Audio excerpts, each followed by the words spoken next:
What the is going on with this real estate market? We went from a crazy seller's market and multiple offer situations, tons of buyers, not enough houses, to this like that.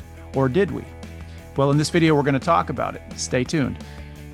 By the way, I said what the heck is going on with this real estate market. I don't want to offend anybody. I just bleeped it out for dramatic effect. So stay tuned.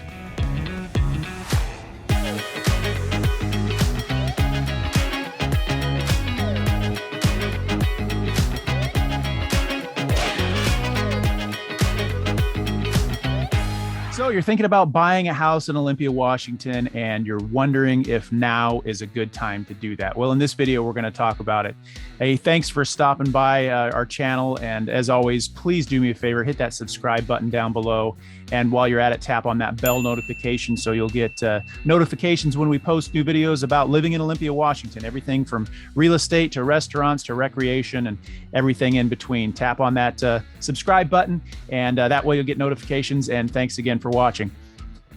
So as I said, in this video, we're going to be talking about what's going on in this crazy real estate market. It's June 2022. And in this video, we're going to talk about buying a home in Olympia, Washington. And is it a good time?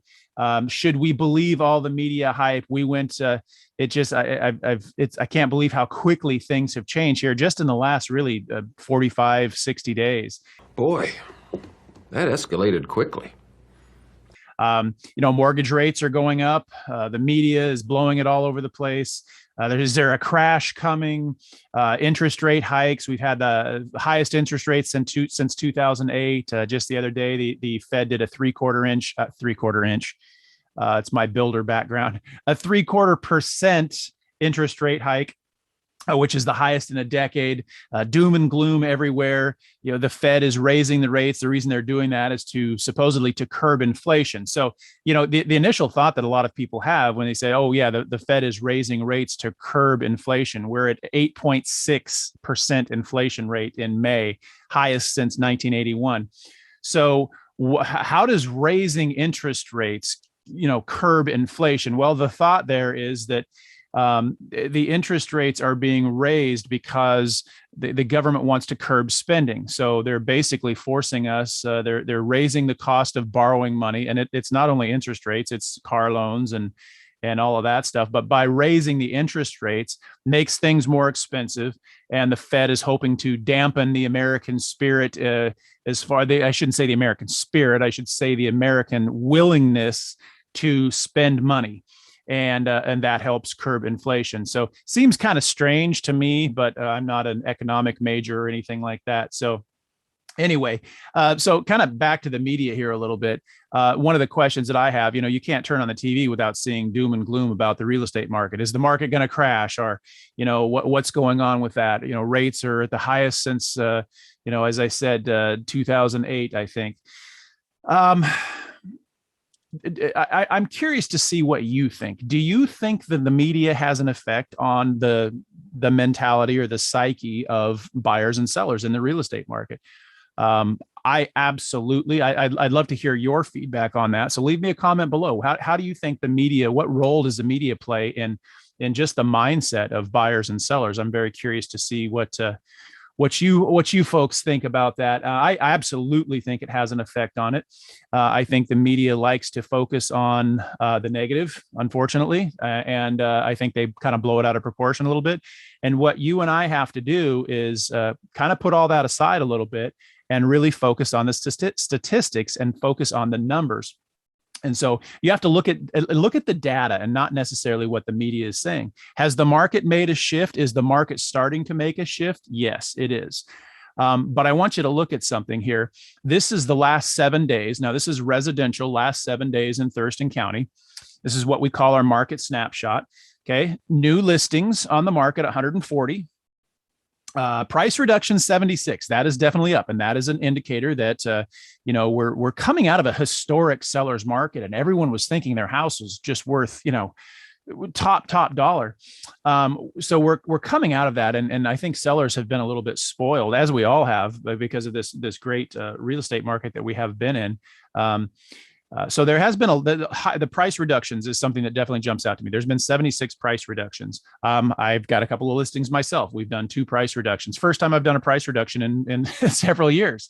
I almost forgot how to do it. But anyway, so the 76 price reductions tells us that the market is shifting a little bit. But look at the new listings. There's still 140 new listings. So, the supply and demand, economics 101. The supply is going up a little bit. The new listings are increasing and the demand is decreasing a little bit. So that indicates that we are having a shift in the market. But look at how many listings are pending. There's 166 listings pending as of this snapshot was about an hour ago this morning. And today is June 17th, 2022. So listings pending is 166. So people are still buying homes. That tells us that right there. And there's been 105 sold homes in the last 7 days. So of 140 listings, 166 have gone pending and 105 have gone sold. Now, those 166 that went pending, in 30 days from now, the majority of those are going to be sold. So you tell me, does that look like doom and gloom, or does that look like a market that's probably stabilizing? We have to understand that we have been in a historic seller's market. And the months of inventory currently in Thurston County is still less than 1 month. And when we talk about inventory, that kind of gives us a barometer of what the market is doing right now. So a neutral market, you've heard of buyer's market, seller's market. We've been in a seller's market. A neutral market, not necessarily seller market, not necessarily buyer market, is about 4 to 6 months of inventory. Okay, we are still at less than 1 month of inventory in Thurston County as of this morning. And so, yes, it is shifting, but it is not all doom and gloom. Now, here's what I think is going on with the buyers. Now, we've got interest rates going up, and obviously, that's going to slow some people down because they think, well, I'm going to wait for the rates to come back down. Historically, the rates are still pretty good. We're going to look at that in a minute. But I feel like many buyers have just given up. They've gone through the last year and a half trying to find a home. They're putting, this may be you, they're putting in offers, and those offers are getting, shot down. You're getting a multiple offer situation where there's 15, 20 offers in on a house, and there you are in the middle of the pack. And, dang it, we missed out on another one. And so I think the mentality of buyers is one of frustration. And they have kind of given up a little bit. And the interest rates hike has been just kind of that final little push off the cliff there, where a lot of people are just throwing up their hands. But as I said, listings have increased, more supply. Demand is decreasing because of frustration and interest rates, so less demand. So that does indicate that the market is shifting, but not a crash. This isn't 2008. So I don't care what you hear on the news.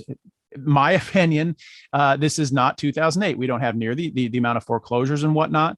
We don't have people that are underwater on their homes.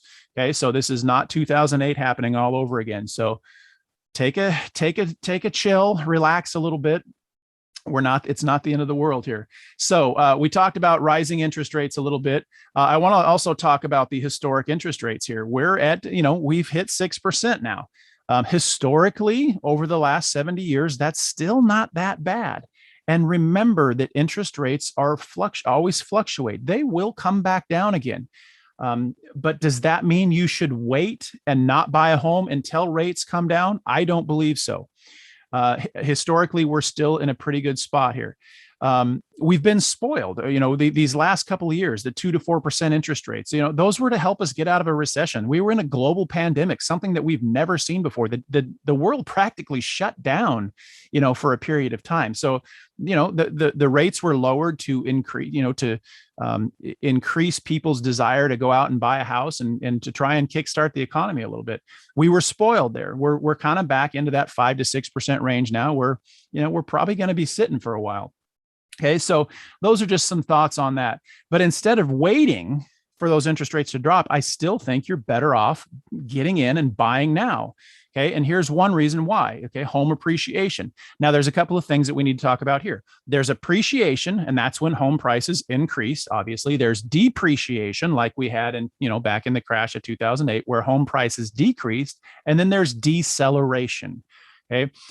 We have in Thurston County here, we've been up, I haven't checked it recently, but we've been up around 12% appreciation for the last couple of years. You can look at the national averages here. Look at what they've done since 2020, quarter three. When did the pandemic start? Quarter one, quarter two. So you can see there, quarter three is when they really start to spike. Quarter one of 2022, we were at 18.73%.